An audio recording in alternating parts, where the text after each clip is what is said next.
Tengan un saludo cordial. En esta oportunidad abordaremos el tema diagnóstico de aula. Etimológicamente, la palabra diagnóstico proviene de dos voces griegas.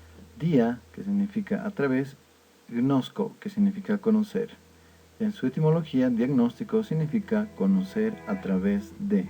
Una definición actual nos dice que es un proceso a través del cual conocemos el estado o situación en que se encuentra algo o alguien con la finalidad de intervenir si es necesario para aproximarlo a lo ideal. Definición de Luchetti. Investigar es producir un conocimiento que nos ayude a intervenir en un problema. Al investigar, producimos un conocimiento que nos da la posibilidad de resolver problemas, controlar sucesos, descubrir las causas. Investigar nos da la capacidad de producir hechos. ¿Por qué realizamos un diagnóstico de aula? Primeramente, para responder a las necesidades del contexto a partir de la pertinencia, es decir, responder a las necesidades reales, de manera tal que se produzca impacto. Para producir nuevos conocimientos, estos conocimientos, de manera pertinente, contribuyen a elevar la calidad educativa de la institución donde se está interviniendo. Se generan estrategias que contribuyen tanto al desempeño docente y de esta manera a la calidad de la institución, porque además el diagnóstico es un requerimiento de toda institución educativa. El diagnóstico nos permite ver una realidad, visualizar posibilidades para conducir esta realidad hacia lo ideal. El diagnóstico asume tres dimensiones, según Luchetti: el diagnóstico general o el diagnóstico macro. Primero, la disposición por el aprendizaje. Tiene que ver con la autoconfianza, la autoestima del estudiante. Una persona que no tenga buena autoestima tendrá dificultades en su aprendizaje. El nivel de desarrollo evolutivo. Es importante visualizar en qué etapa evolutiva están nuestros estudiantes. Puede ser que trabajemos con niños, con adolescentes, con adultos jóvenes o con adultos en una edad mayor. También tenemos que visualizar los conocimientos previos en términos de conocimientos conceptuales, procedimentales y actitudinales. En un diagnóstico macro también se tienen que visualizar elementos del contexto, como por ejemplo factores económicos, ambientales, las enfermedades prevalentes o factores, características culturales. Podemos visualizar también las características del entorno familiar, la escuela y la comunidad. Esto a partir de una lectura de la realidad. Entendemos por conocimientos aquellos contenidos conceptuales, procedimentales y actitudinales. El contenido conceptual va a venir a ser el conjunto de información que caracterizan una disciplina, un campo del saber. Son los datos, son las teorías, son las clasificaciones que tenemos respecto de un tema. En lo procedimental tenemos el conjunto de acciones ordenadas, secuenciadas para elaborar o llevar adelante una actividad. Son los procedimientos para concretar una actividad. En lo actitudinal tenemos a los valores, las normas, las actitudes. En referencia a los instrumentos, podemos tener instrumentos orales o escritos. Entre los orales tenemos el debate, la exposición autónoma, la entrevista. Por ejemplo, en los instrumentos escritos tenemos la resolución de problemas, los mapas conceptuales, las redes conceptuales, las pruebas objetivas. Estas pueden tener emparejamientos, recuerdo simple, lagunas, selección simple, dependiendo de la creatividad y la estrategia del facilitador. Podemos tener también cuestionarios y ensayos. ¿Cuándo hacer el diagnóstico? Al comienzo de un ciclo lectivo se desarrolla un diagnóstico general con las tres dimensiones. Con la lectura de la realidad se denomina macrodiagnóstico o diagnóstico macro. Se consideran las tres dimensiones que acabamos de mencionar. Un diagnóstico también se puede realizar al comienzo de una unidad didáctica. Se denomina microdiagnóstico y se considera las dimensiones de los conocimientos previos, lo conceptual, lo procedimental y lo actitudinal. Ahora vamos a ver un ejemplo para la elaboración de su instrumento de diagnóstico. En el paso 1, la decisión de qué contenidos se desarrollarán, es decir, elegimos un tema. Por acá, en sencillo, hemos elegido el siguiente tema: los alimentos saludables. En el paso 2, determinamos qué contenidos previos se necesitan, qué contenidos previos vamos a diagnosticar. En otras palabras, lo desglosamos, lo dividimos en contenidos conceptuales, procedimentales y actitudinales. Es necesario recordar que cuando nosotros vamos a ir a dar un tema, tenemos ya una organización. Es precisamente esta organización, estos subtemas los que vamos a diagnosticar. Veamos, en nuestro ejemplo, hemos elegido un tema y el siguiente paso es desglosarlo en contenidos conceptuales, procedimentales y actitudinales. De alimentos saludables, rescatamos el concepto de alimentos. Es un contenido conceptual. El concepto de alimentos saludable también es un contenido conceptual. Rescatamos los pasos para elaborar una receta nutritiva. Estamos hablando de pasos. Pasos es procesos, es conjunto sucesivo de acciones. Entonces es un contenido procedimental. También visualizamos la importancia de los alimentos. Este es un contenido actitudinal porque estamos visualizando la importancia, el valor que le va a otorgar el estudiante. En el siguiente paso vamos a apoyarnos de algunas preguntas, de algunas pautas para luego traducir o llevarlas nuestros contenidos a el instrumento de diagnóstico. Veamos, acá tenemos los contenidos conceptuales. Para identificar un contenido conceptual nos podemos ayudar de algunas preguntas de apoyo. El ¿qué es? ¿Cuál es su clasificación?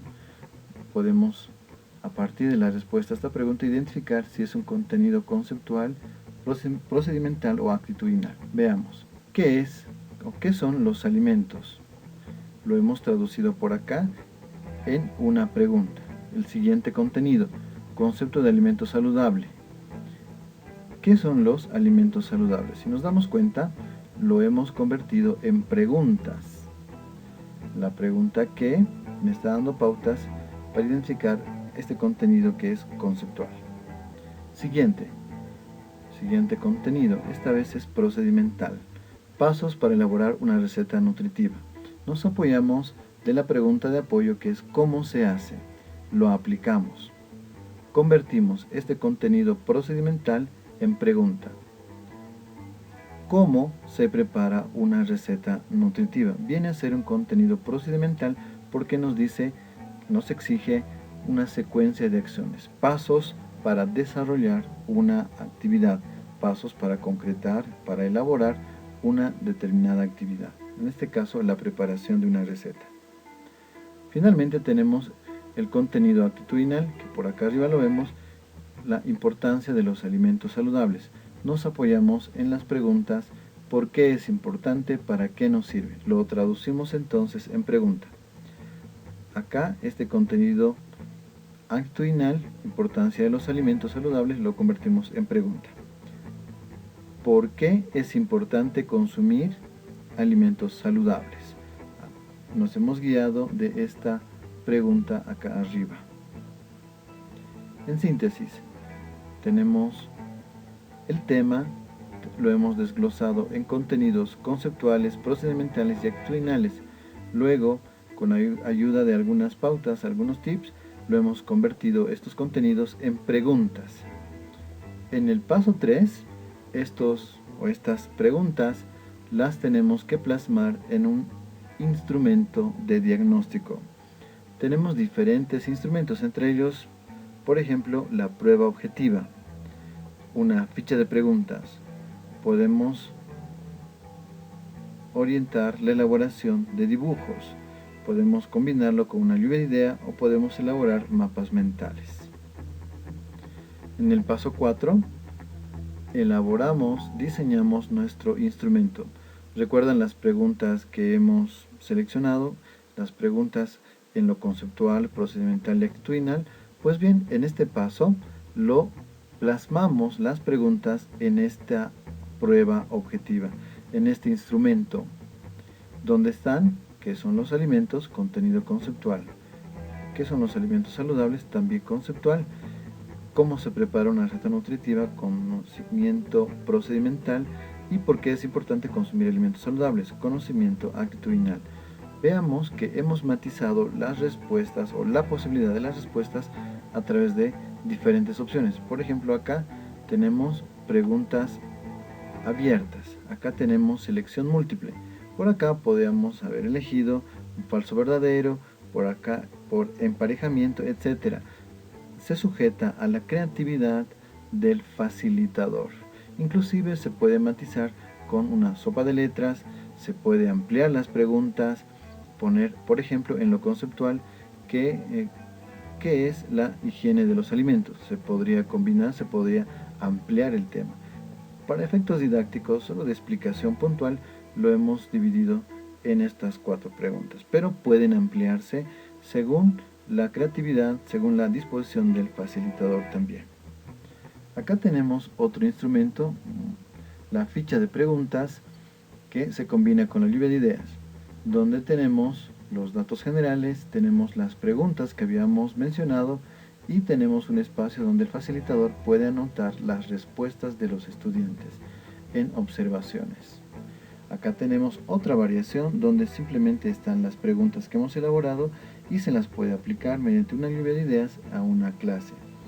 Otras formas lúdicas de hacer o de plasmar el diagnóstico podrían ser, por ejemplo, elaborando un cubo a modo de dado donde se plasmen las preguntas y a medida que vayan lanzando podrían identificar una de las preguntas a las que tendrían que responder en su diagnóstico participativo, diagnóstico lúdico. Es importante mencionar que todo instrumento de diagnóstico tiene 3 partes, tiene un inicio, tiene un desarrollo y tiene un cierre. En el inicio van los datos institucionales generales de la institución. Acá, por ejemplo, tenemos los datos generales de la universidad, la carrera y la asignatura. Tiene además el logo de la institución. Luego viene el título que corresponde al tema del diagnóstico, en este caso prueba diagnóstica alimentos saludables. Luego tenemos los datos referenciales donde está el apellido, donde están los nombres, la fecha y el paralelo o el curso que corresponda. Cuando voy a tomar un diagnóstico individualizado, necesito datos individuales sobre sus saberes previos. Me puede ayudar el poner estos datos, los nombres y apellidos, para así saber a qué estudiante corresponde.